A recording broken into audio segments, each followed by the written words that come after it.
Hello. Hi, what's up? Hello? Hi. Hi. Yes? How you doing? Good, how are you? I'm Linda. Hi, Linda. This is Naomi. Hi. Hi, Naomi. How you doing? Good. All right. Just trying to figure out, I thank you for your emails here. I'm just trying to figure out where I am exactly. Okay, you are at the 2 o'clock section. I believe it's 2. Yes. Okay. So you would just click on any Zoom link that looks of interest to you. Okay. And, All right, I'll do that. and it would take you right where you need to be. Okay. All right. So I think I must have clicked something further on in the day, obviously. So I'll try again. Do you have the schedule or do I need to paste it in the chat for you? You know, you sent it to me just a minute ago. Yes. Okay, so I can go back to that page and then click on a different time here. So it's just about 2 o'clock. your 2 hour. Yeah, just about 2 o'clock. Okay. It's 2 o'clock our time. I don't know where you're from. Okay. Yeah, it's I'm at 12 o'clock here Okay. in the great nearly white north. Okay. We're not quite white yet. Anyway, okay, well, thanks. That's good. Sounds good. Thank you. Okay, well, you have a great day. You too. Take Thank care. you. Okay. Bye. Bye-bye.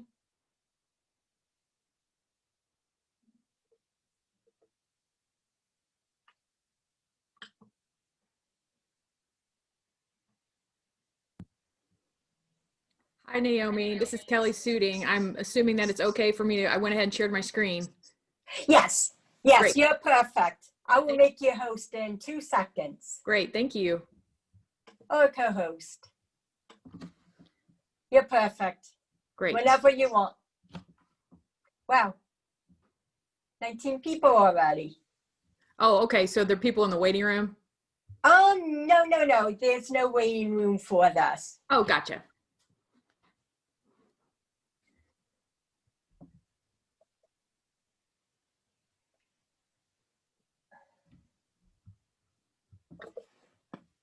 So you just let me know. I've got some pre-music that I can start. So. Oh, you could start it. Sounds good. But I'll see people who are in here, correct? Correct. Thank you. Oh, I was talking to the wrong person.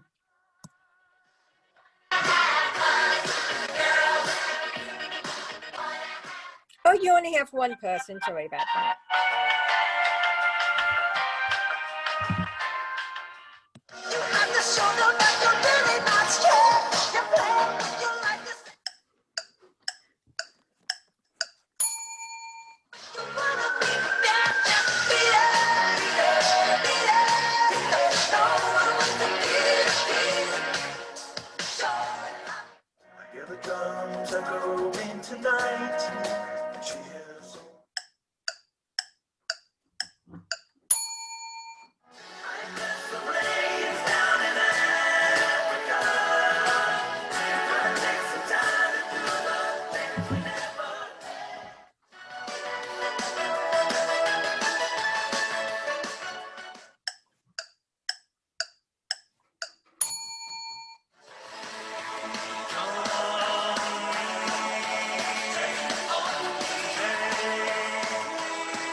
Linda, you still have your issue?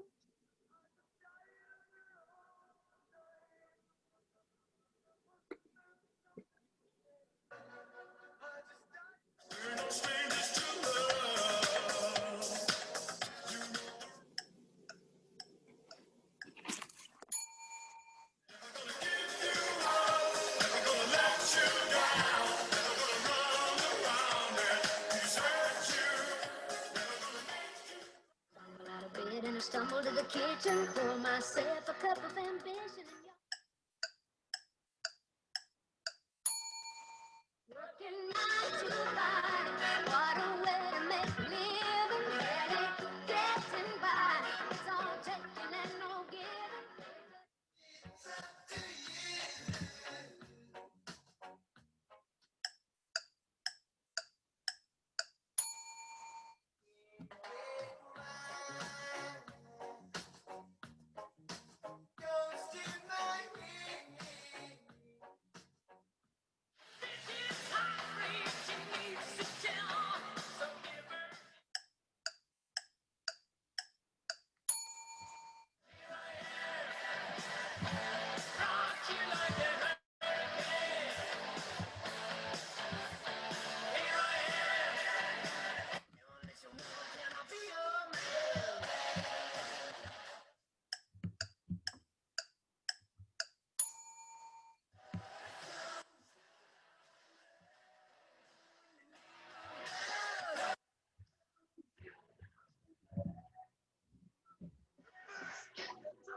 Hey, everyone.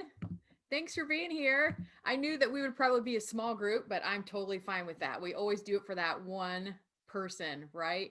And I can't imagine, since this is an assistive technology conference and this is a no tech teaching session, I appreciate you being here. I'm so grateful. And I see a few of my friends on here as well. Hi, ladies. Thanks for being here. So, yay. Yeah, you know me. I'm super laid back. So unmic yourselves, and you are welcome to turn your cameras on as well. So let's just get started. So you are here for No Tech Teaching for Primary Grades. And again, we are a small group, but there's no pressure at all. If you have the need to leave me here, that is totally fine. I understand 100 million%. So no tech teaching for primary grades. I do have primary grades on here, but this is absolutely applicable for higher grades as well, just depending on their level. So going to just go ahead and get started. So learning objectives, you're going to be able to identify the why teaching strategies at all with no technology. I see that I've got, well, I thought I had a misspelling. And then identify just at least 3 ways to support literacy skills at home or in just whatever environment that your kiddos are doing their learning right now. You'll have a lot more. You're going to have tons and tons of things, and just know that you'll have a link to this handout at the end. So just really quick, just kind of have the expectations of what's going to happen is we're just going to talk about how you can communicate with me via Zoom right now, an overview of who I am, where I work, the why, and then get into those strategies for continuous learning. So if you haven't been able to tell right now, I am super laid back by my little pre-party music at the beginning. I love having the pre-show. So it's always like the bonus for all those of you who are so excited to come to a conference online and you just get to be able to dance with me. So feel free to turn your cameras on, unmute yourself if you have anything to say. This is super laid back. However you feel is the most comfortable for you to engage with me, please do so. I'll also try to keep an eye on the chat box. If you have any questions, I can go back and forth and look at those. So that is how you can reach me. Again, cameras can come on and microphones can come off at any time. Unless you're one of those bombers, then we will laugh. Not in a good way. So I work for the PATINS Project here in Indiana, and that is an acronym. So it's promoting achievement through technology instruction for all students. So when I say all students, I mean all students. So not just students with an IEP or students with who are getting special ed services, but making sure that all students have access to the curriculum based on where they're at and continuing with those high expectations. So we're a nonprofit education agency in Indiana. So everything that we do is at no cost for all of our educators for public K through 12 schools.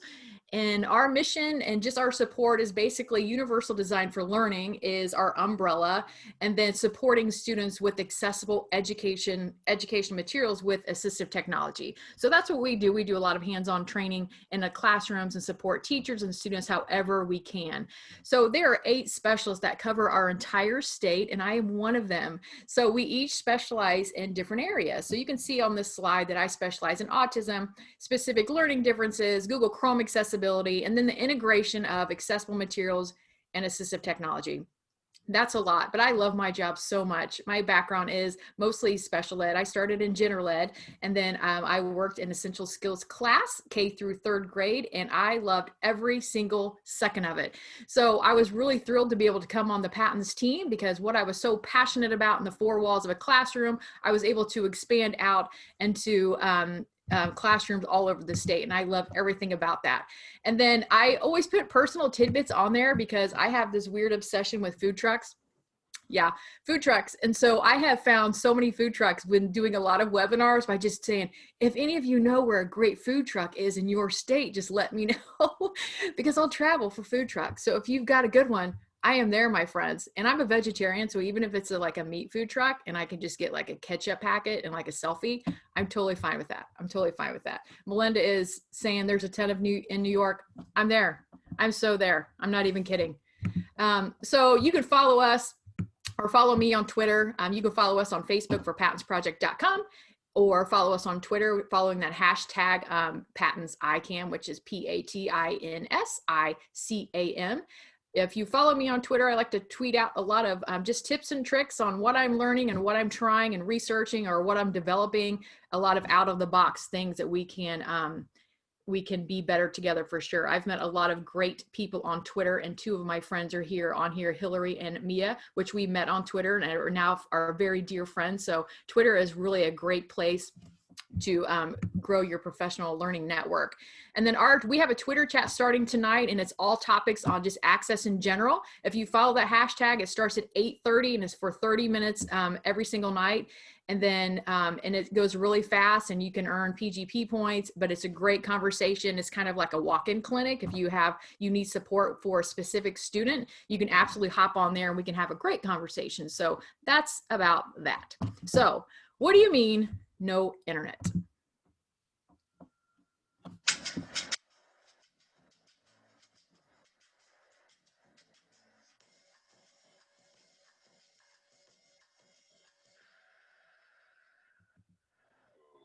That's not good. Need this. I'm already late. Somebody will come. Anybody out there? Do you have a phone? No. Sorry. Somebody! Hello? There are two people stuck on an escalator and we need help. Now, would somebody please do something?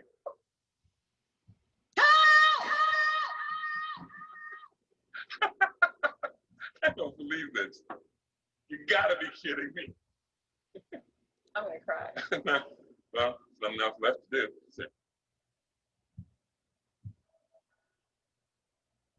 Just hanging out.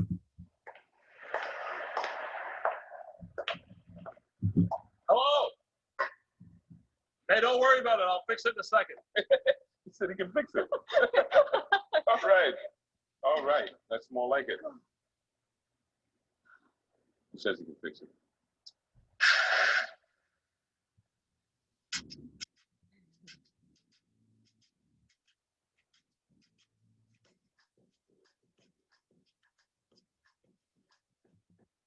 So I love everything about that video, and I saw that a few years ago, but it applied so quickly as soon as the pandemic hit and we went to online learning. As teachers, all of a sudden that we forgot the things that we did before technology. And so the struggle was real. And so we're having to be really creative, but we just got stuck in what we knew, and we were having a hard time figuring out how to go forward. And especially if maybe you're a new educator and all you've had was technology to work with, and that's all you've been working with your students. And so those strategies perhaps have not really been in your tool belt yet because they just haven't needed to be developed. So this is going to be a session that hopefully that will walk away to be able to help improve literacy skills, reading and writing, and just keep students' brains engaged with just things that are around in their own environment.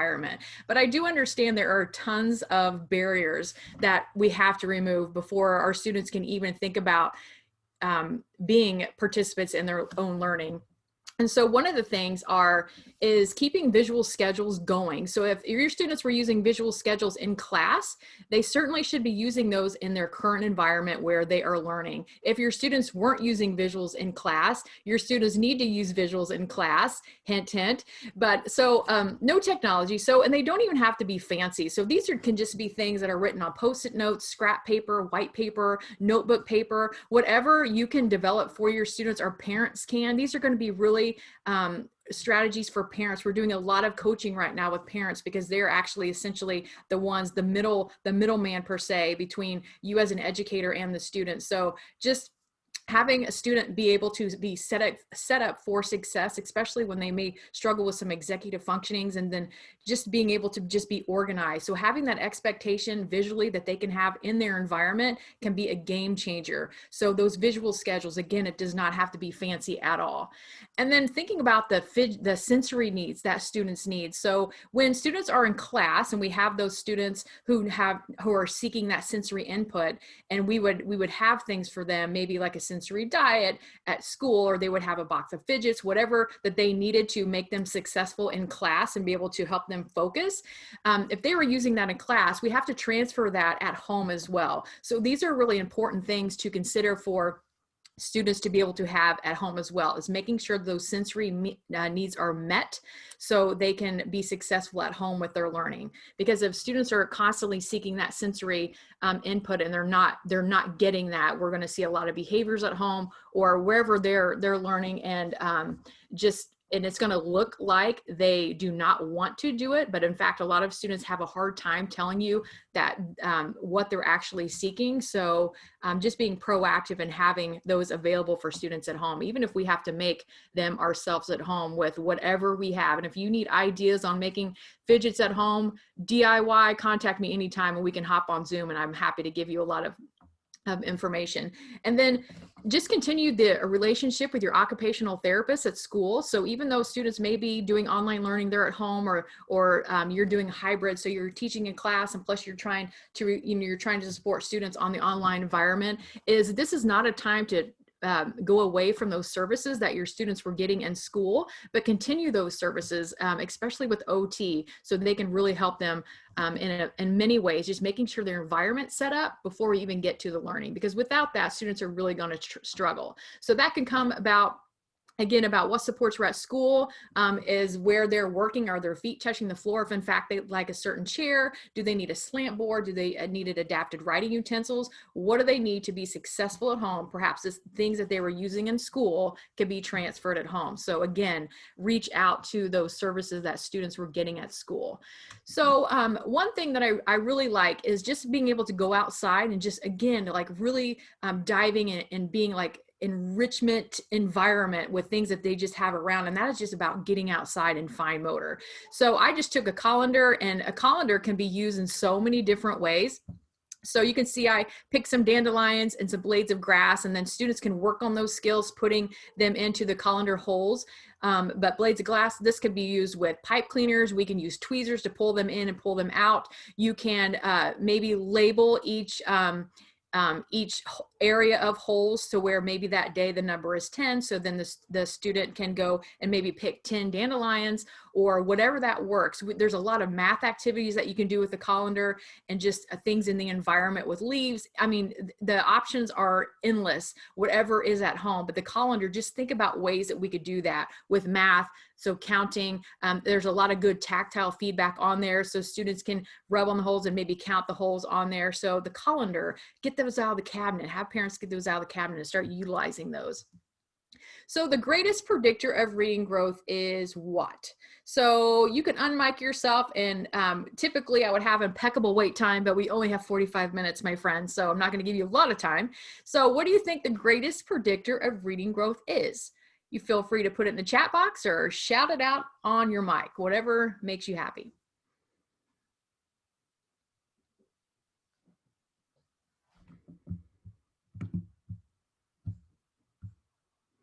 Okay, my time is up for you. I know you're all thinking, and I know you all want to put that answer in there. So how much kids read? So Gail, thank you. Yeah, so how much time spent reading? So that's the greatest predictor of reading growth, is time spent reading. So time spent reading is, if whether you have an audiobook, students are auditory reading with their ears, they're looking at newspapers, they're being read to, it's just considered time spent reading. And I know this next piece right here is to keep students reading is a little bit of technology, but let's just make those students who have televisions at home or who are watching videos at home, maybe they don't have a device, they don't have technology, but just turning those captions on the television. So everything that they're watching is turning those captions on, because that's considered time spent reading. And that's going to expose them to a lot of vocabulary. It's going to help with spelling. It's going to help with attention. So if we have students at home with maybe struggle with auditory processing, it's going to really help them focus on whatever that they're watching. So time spent reading is turn those captions on. So reach out to your families and make that suggestion. And I know that a lot of families are like, oh gosh, they're just really annoying, I don't want them on. But they do take a little while to get used to, but I absolutely considered to support comprehension and literacy skills is turn those captions on the televisions at home. So creating whiteboards in students' environments is super easy, and it's highly engaging for those students who really like to make those big arm movements or just struggle with just sitting down. It's great for just asynchronous learning throughout the day. And so what I have done on one of my doors, I just took white paper and I covered the back of you can see the back of the window, I just taped it on there, and then I used a dry erase and marker, and then I just started creating different things so I could have word patterns for that day. Whatever I need, I put tic-tac-toe, but that's kind of a fun game.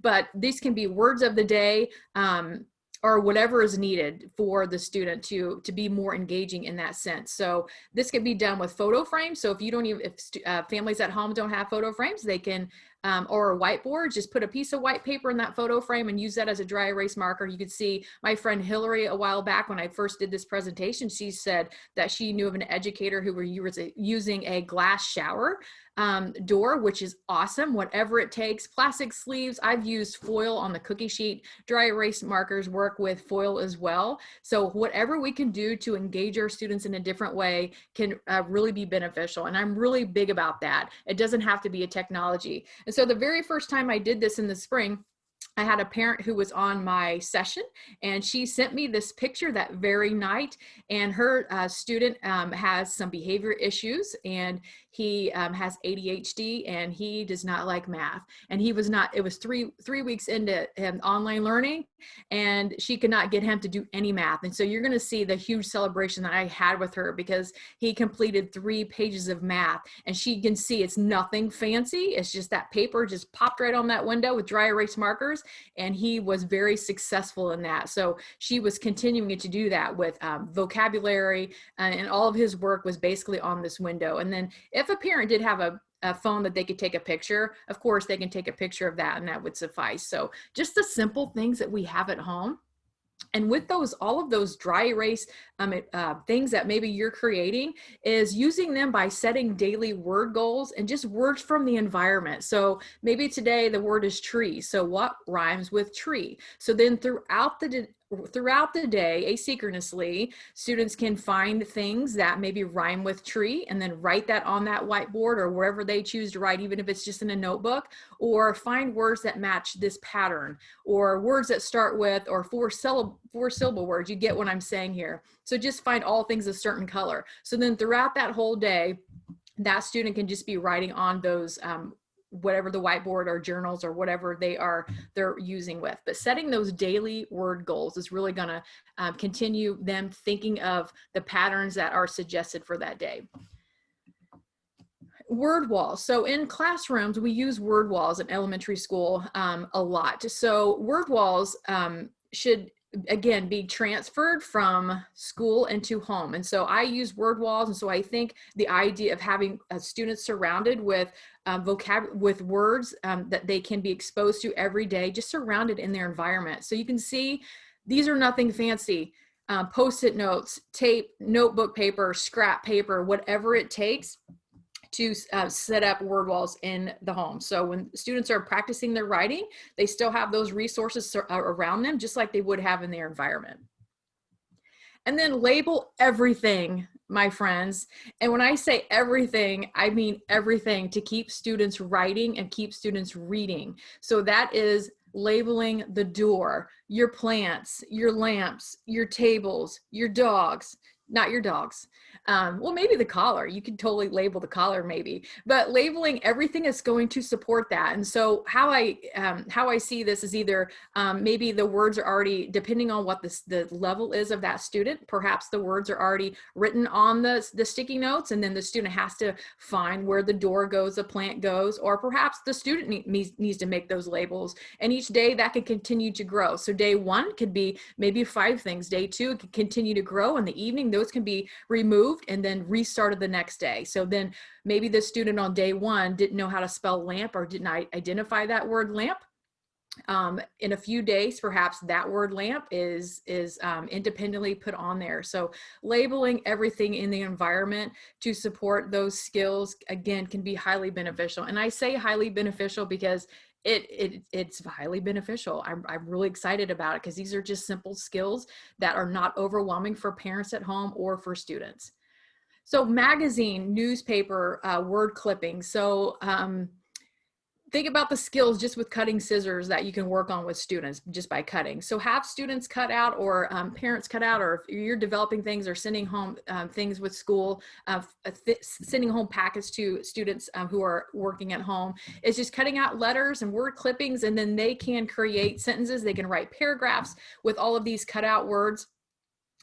This is a good time to use your junk mail. So you get those junk mail in the mailbox and you toss them out, but just think about all the awesome words that are going to be in your junk mail. Finally, there's like this purpose to junk mail. So that's a celebration. So save those and cut them up. Soup labels, cereal boxes, whatever it takes, the most words that each day a student can make sentences, they can write complete paragraphs, whatever they need to have exposure to those different words, and then just kind of a different engaging way. So using magazines, newspapers, and everything that I mentioned before, just keep them reading.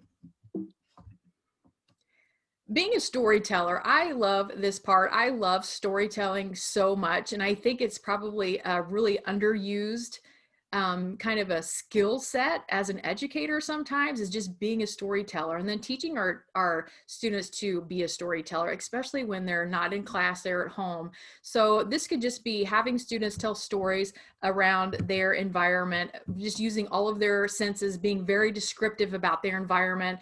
Maybe they can describe dinner or playtime. So instead of a student going outside and they come back in and, you know, parent guardian says, so what did you see outside? Oh, I saw a bird, right? So we're gonna like charge that up a little bit and ask the student, well, let's make sure we have all of our senses in that sentence. So you saw a bird. So if I say I saw a bird versus I grabbed my jacket before I went outside in the brisk evening air, and as soon as I opened the door, I heard a high screech from the top of a tree. I looked up and saw a brilliant red feathered bird with a beak as orange as a ripe pumpkin.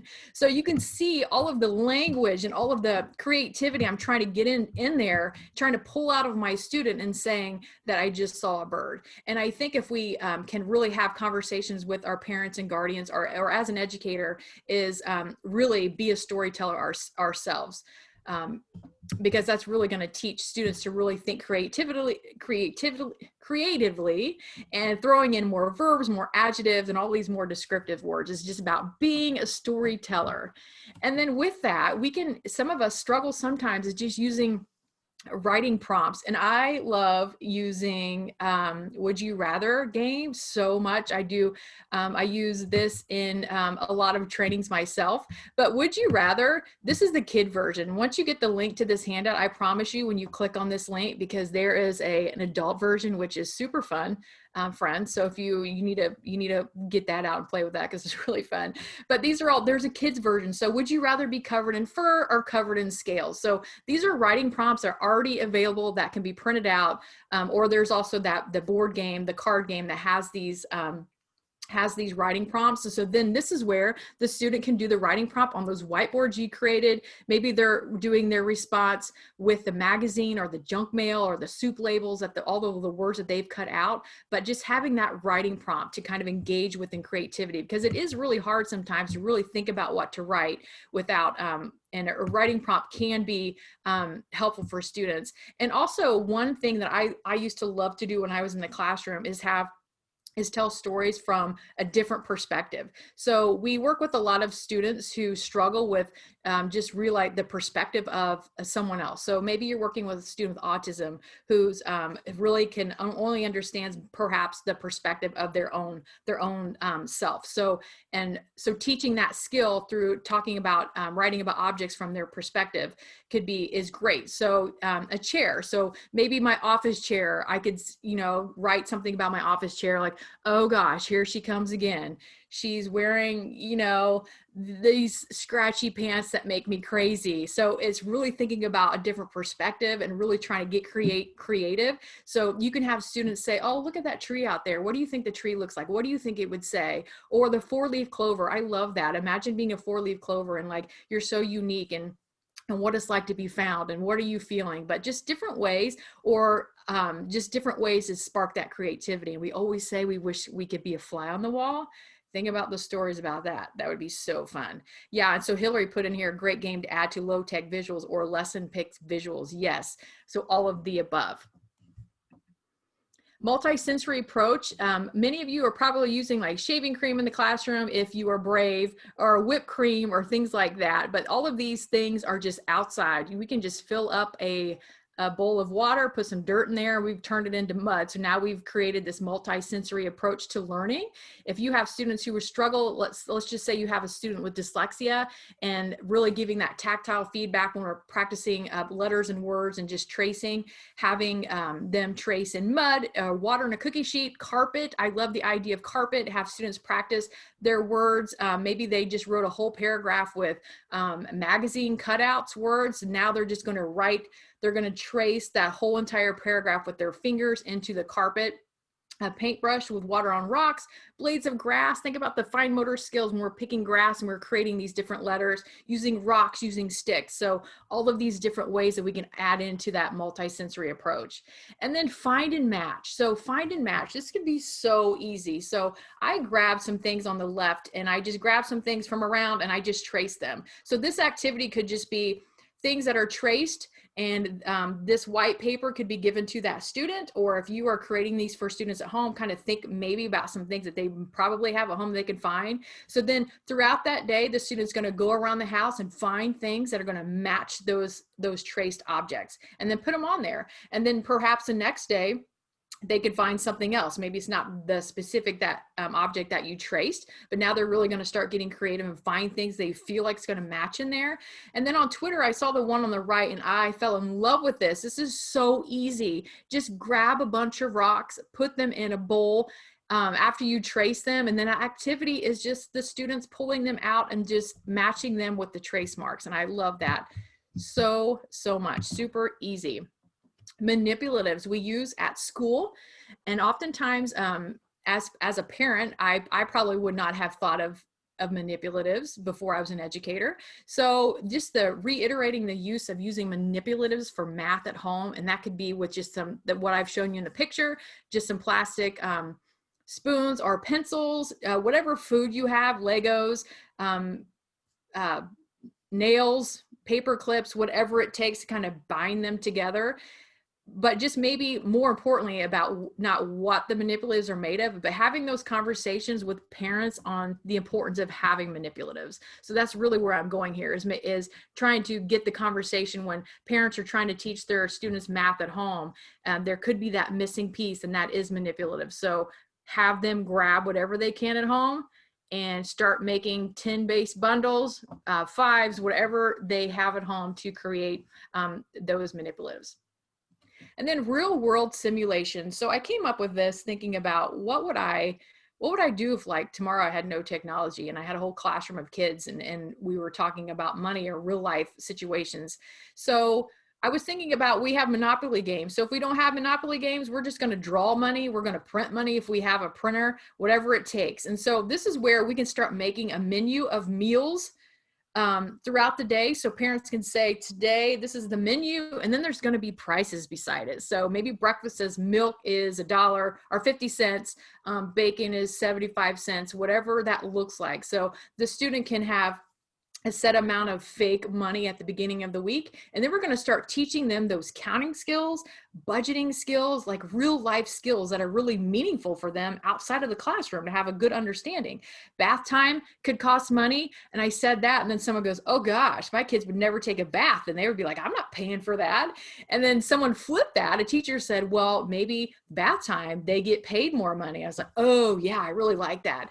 Drinks, toothpaste, what does it take? So create checkbooks with or debit card ledgers so students can subtract and understand how much money they have.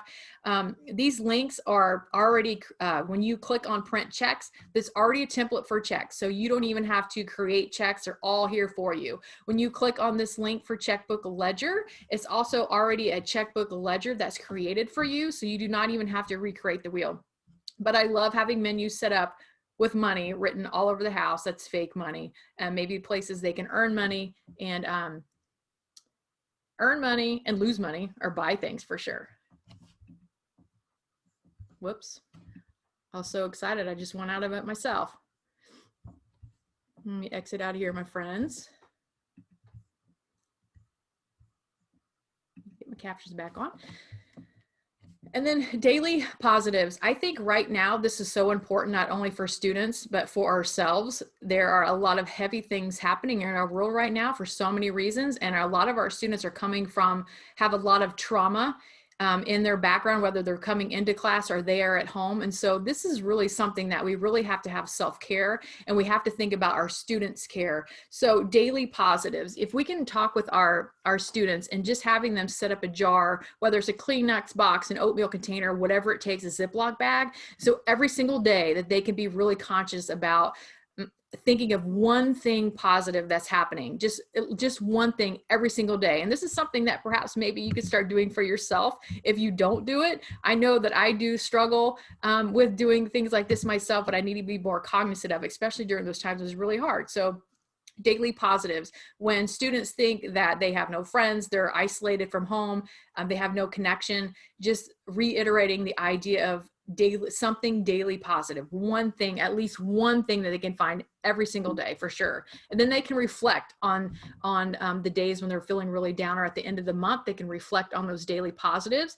And another big thing about just taking care of students, because again, our students come first, the well-being of our students comes first before all of these other strategies that I've already talked about as far as comprehension and literacy skills, is taking care of our students first. So journaling, journaling is really, really powerful. And if you're not a person who journals, I used to, but I don't anymore. But so journaling is really, really important. Can be for students, especially during these times, especially if students, again, have a lot of trauma in their background. But a big thing about that is when we start talking about journaling, and for students to really start feeling like safe and real about writing something down, we as an educator or a parent really have to be transparent in it. So when we are like, this is really hard for me too. It's really hard for me not seeing you every day in class like I used to, or this is really hard. This is what I struggle with. It's really powerful if we can just humanize ourselves and continue to be very transparent with how we are feeling with our students, just to kind of model that way, to be able to, for our students to be able to exchange what they're feeling inside and have some type of outlet if they're feeling isolated. So we can say, I know it's really hard not to see your friends. We have a lot of students who have food insecurities, even though right now a lot of districts are feeding our students meals for no cost, but we all know it's just a reality that a lot of our students still are not getting the food. Domestic violence is there still, and a lot of it's probably not being reported now because we are not seeing our students. No electricity, no water. I live in a very rural community, and all of these things are certainly true. We're feeling alone, our students are feeling alone with the current climate, so we all need an outlet. So that could be have students write in a journal or a notebook. But I know if a student comes from a lot of trauma, that it doesn't feel safe for them to write in a notebook, or feel safe where something that someone can find, that they are feared that it will be found. So I like to always talk with some students with the idea of what I like to call write and shred or soak. So this is where a student can get their feelings down, and then whether it's on a piece of paper or a napkin, and then they can either shred that to pieces, or they can just drop it in some water to where it dissolves. So now the students are able to get that out and have that physically write something down and get it down, but then they can feel safe that no one's going to find it, but they still have that exchange. And then talking to pets, talking to stuffed animals, but really the importance is just about having students keep talking about everything that's going on. The power of the postage stamp, holy cow, the snail mail, right? So sending having students with just a stamped envelope with some paper that they have control over, perhaps they can mail to either just kind of have contact with you as an educator outside of their home or their learning environment. I love the prompt that came out several years ago about what I wish my teacher knew.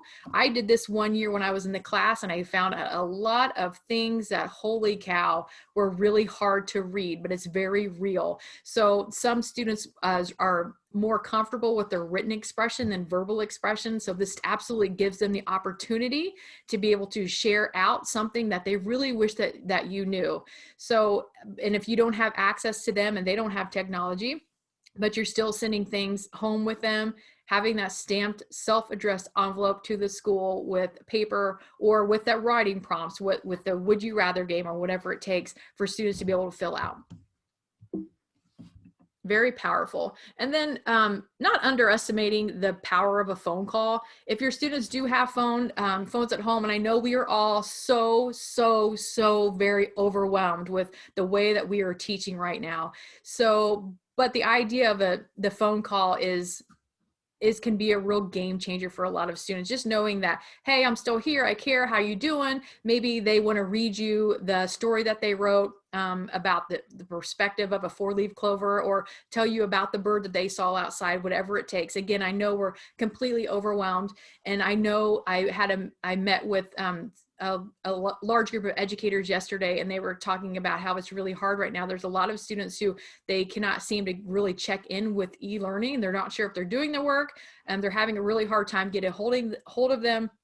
So just constantly being that squeaky wheel just to check in with our students can be a lifesaver, literally sometimes as well. So just that communication with students, however we can be, is much needed. So before all of those strategies that I even talked about before.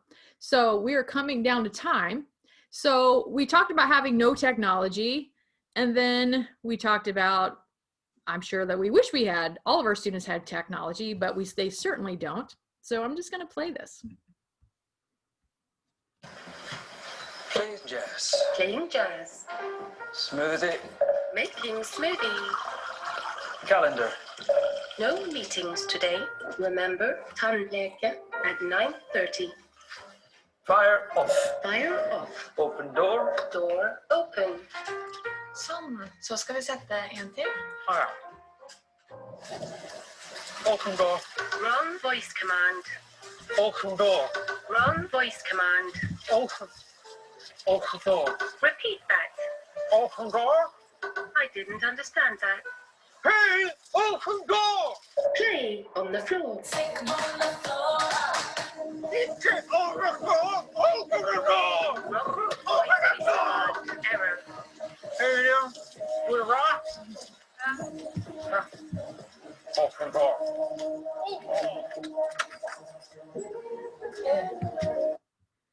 So while technology is awesome, oh my gosh, we still need the bits where it's low tech or no tech. It's still very important. So even though we are highly reliant on having technology now, just know that we still need a key. We still need those strategies that we can support students that do not involve technology at all, that are offering them ways that could be more asynchronous learning, because a lot of our students, that's what they need. That's where they are going to absolutely excel for sure. So I think we're maybe a little bit early, but I want to make sure that you have the handout. And if you have any questions at all, this is my information. Again, you can follow me on Twitter. You can message me on Twitter. You can call that number. You can email me, and I will contact you right back and make sure that I can support you in some way. I do a lot of trainings on a lot of things with technology, like Google Chrome accessibility and just specific learning differences and all of that. So if that's anything that I can support you with, feel free to reach out to me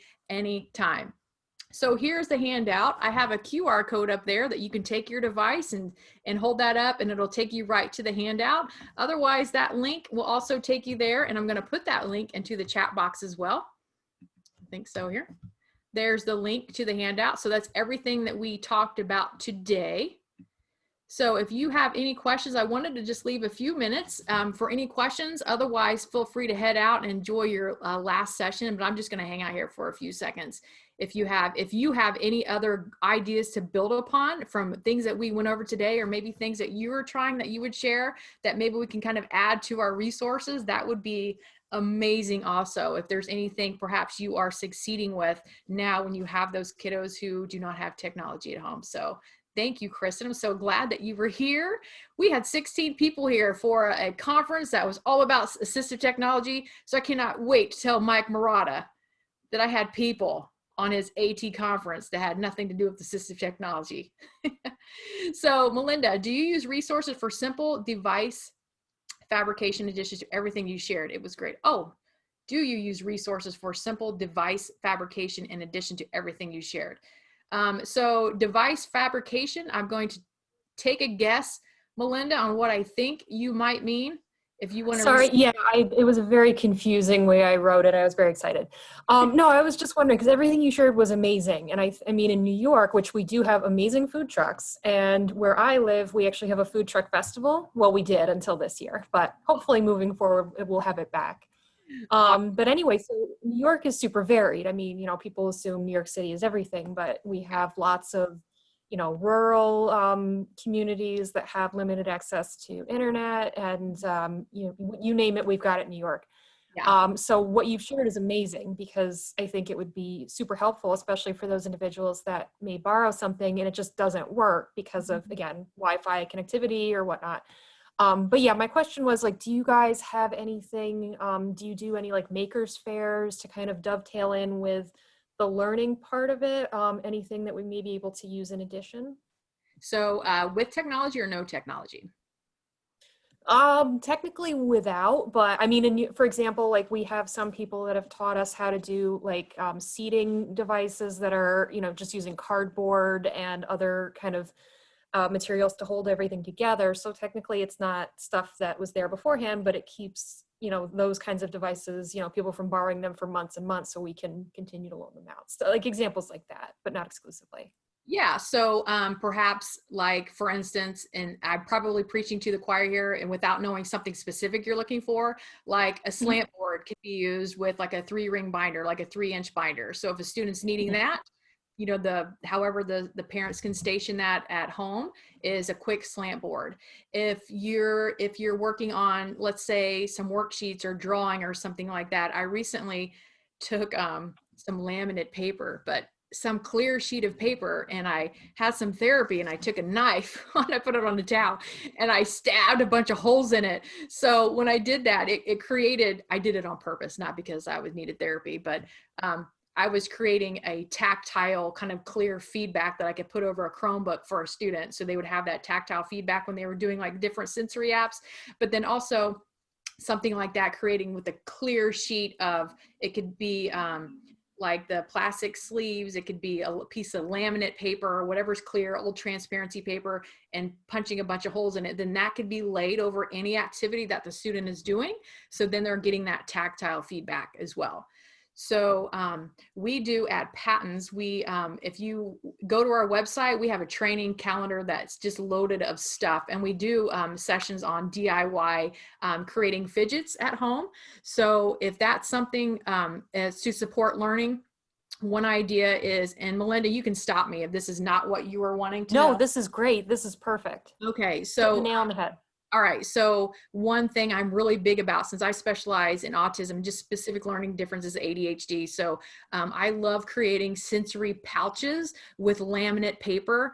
So these are things that can be sent home that really don't cost anything but what you're putting inside. So if you take, I wish I had it in front of me. If you take laminate paper, like a laminate sheet of paper, and if you have a flat iron, or if you just have an iron at all, just iron 3 sides of it so it's sealed. And then you're going to fill it up, and you can cut it. You can make whatever size or shape that you want. And then you could fill it with water or gel or whatever you want. And this is where you can put in like letter beads or just beads or glitter or whatever you need to do. And then you're just going to iron the other side. So now you have this great, nice size sensory packet that you can lay down for a student to kind of rub on their feet, or just kind of have it to kind of use back and forth while they're learning. That's not really distracting at all.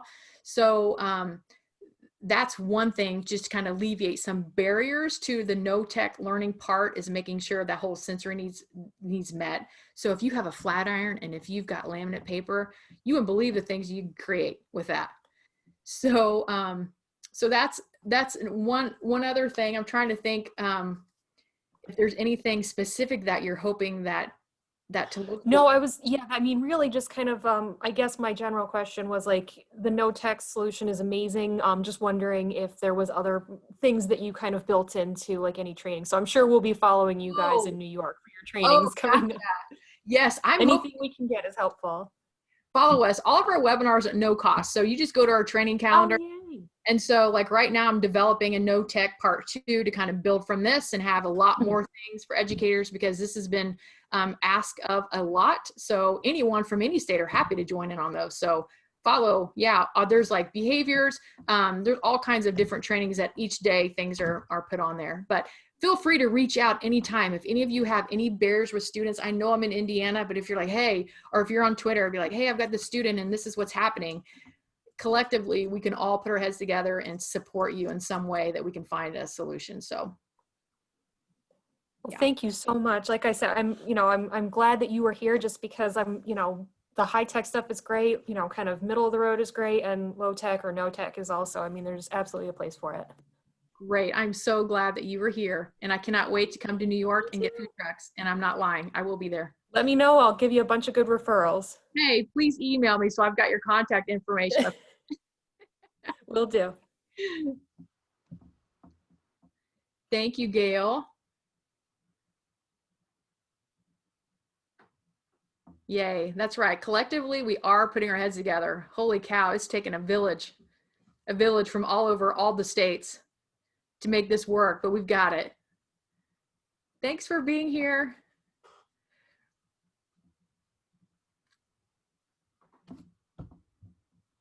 Thank you, Catherine.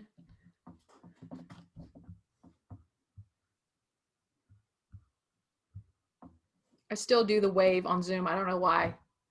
I wave every time.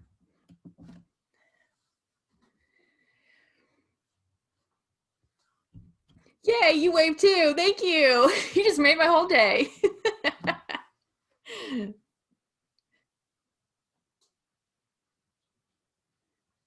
Thank you, Ryan. I'm glad that you're here.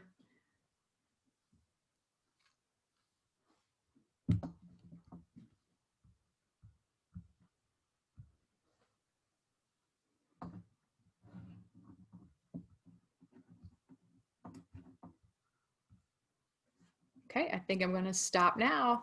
Thank you.